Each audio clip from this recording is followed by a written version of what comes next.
Okay, true believers, it's Tuesday and we're doing a tech talk.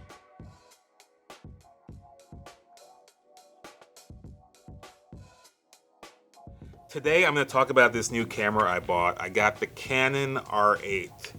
So I have an R6 Mark II, and I wanted to have another camera to kind of be a daily driver, because my R6 Mark II is this big thing. I don't have it here with me, but it's got a grip on it, and it's huge. I use it for weddings. I use it for shooting bands and stuff. But I wanted to get something like this that I can bring around in my laptop bag every day and just shoot pictures where and whenever I am. So I decided to get this camera. And Canon introduced this 28mm 2.8, which makes this a very small camera, which is awesome. It's like kind of like X100V size, in my mind anyway. It might be bigger, I don't know. I gotta compare it to someone else's X100V. But I decided I wanted to get a second or a third camera, and so this is gonna be my daily driver, the Canon R8. So I got the 28mm 2.8 pancake on it, which is cool, small, very easy to handle. And some other accessories I put on it. I got these Peak Design wrist strap, which is really cool. And it means I don't have to use a strap for it, which makes it even smaller. I can just grab it and go. I can drop it. It's very easy to use, very simple. And I've only had this for about a week, but I'm going to tell you some of the cool things about it. Quick specs on this. 24 megapixel sensor, same full frame sensor, same size as the R6 Mark II. It's 40 frames per second electronic shutter, 6 frames per second mechanical shutter, so it's not as fast as the R6. But then again, you're going to lose some stuff going $1,000 cheaper than an R6. Does not have IBIS, which the R6 has. It's got 4K 60 if you're into video. I'm a picture shooter, so I don't get too much into video and such. But I think I might, because this has the fold-out screen, you know, so you can see yourself recording and all that good stuff. Oh, another cool thing about this, it's got the electronic connection inside the hot shoe, so it's got the electronic connection, so it's compatible with the new Canon flashes, like the 1 and the 5, those new flashes. And I think there's another one that's coming out soon. It also is compatible with this some microphone accessories as well, which is pretty interesting. Although I don't do shoot video, so some other things about this. So the 28mm f2.8, small, compact, pretty quick focusing. I like it. I've taken a ton of pictures around the store, which is the only place I've been since I bought this. So it's very cool and very, very nice. And I'm looking forward to getting many years of use out of it. So a couple of things. Let's talk positives on this camera. Quick autofocus, which is cool. Same sensor as the R6 Mark II, so if I'm using this alongside my R6 Mark II, there's no difference. Very light and easy to use. So I've seen videos where people are like, there's a negative that it does not have a joystick on the back, which is what I use on the R6 II to move my focusing point around. But the cool thing about this, it has this thing called a touch and drag focus. So you put your eye up to the viewfinder, and you can move the focusing point around with your thumb on the back screen. So it makes focusing really easy. So I like that a lot.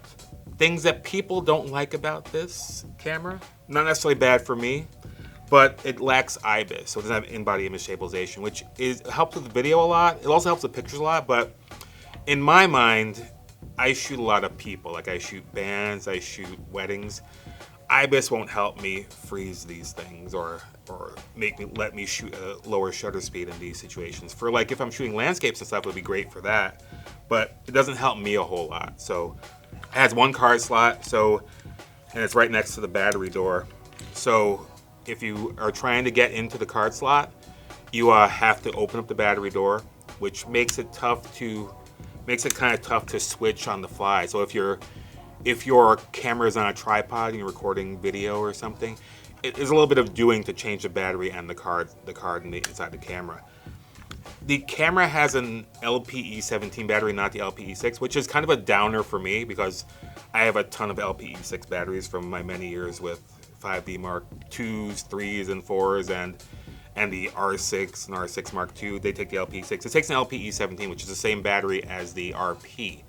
So I got to get a couple of batteries, not that big of a deal.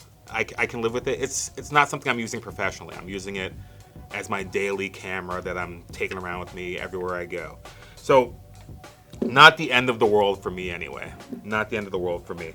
So the battery life isn't as much as the LPE6, but it's manageable because I'm not using it. I'm not using it professionally. It's not that big of a deal for me. Also, I don't shoot a lot of videos, so I'm not like shooting for like an hour or 2 hours and trying to make it go on one battery. So not a big deal for me. And so yeah, I mean, if it's a big deal for you, it could be, but get some batteries. You can charge this camera right through the body. So it has a USB-C connection. I'm showing it here. USB-C connection, so you can charge you can get like a OmniCharge battery or something, plug it right in there, and it'll deliver power right to the camera, which is a cool feature. One thing that's kind of a negative for me, when you take the lens off, the curtain doesn't come down over the sensor, so you are more susceptible to dust and such. But in my mind, I'm keeping this lens on the camera at all times, so it's not that big of a deal. And also, I have a sensor cleaning kit, so if anything happens, I got my blower, so if I got blowing dust off of there, I can do that as well. So always have a rocket blower in your bag, because you will get dust if you're changing lenses out in the field. So that's another thing. And I was watching reviews of this, and people were saying the 24 megapixel sensor is just not good enough. It can be good and bad. So 24 megapixels, smaller files, easier to manage. I'm not making billboards here. So in my mind, it's cool. The 24 is good. I can compose a picture. I don't need to crop a bunch, but some people do, and that's cool. So go buy your 61 megapixel sensors and stuff like that if you want to do that. To close, I'm looking forward to using this. I mean, so far, I bought it on Sunday. I've kept it in the bag. I shot pictures every day around the store, like kind of, pictures of the employees around the store, pictures around the store. But it's cool. I'm even getting pictures of some friends who are coming through the store. So I think there's definitely a value in having a camera that you can bring around with you every day. Because I think one of my not colleagues, but peers, another professional photographer, told me once, Dylan from Onion Studio, he was like, you got to have personal projects. And I think this is the start of a personal project that I'm going to do. I'm going to take pictures everywhere I go, and not just have my cameras sitting in a big case at home. I'm going to bring this everywhere with me, put it in my glove compartment, put it in my bag, and get pictures everywhere, which is what I want to do and make photography more fun for myself. So that's all I got on the R8. If you want to come in and take a look at one, we have some in stock. You can get a body only, or you can get it with a 24 to 50 kit lens as well. And there's a variety of Canon lenses that are available to use with this camera as well. But I prefer this small setup. Like, that's what I'm using it for, but you can also get the bigger stuff as well. So until next time, peace.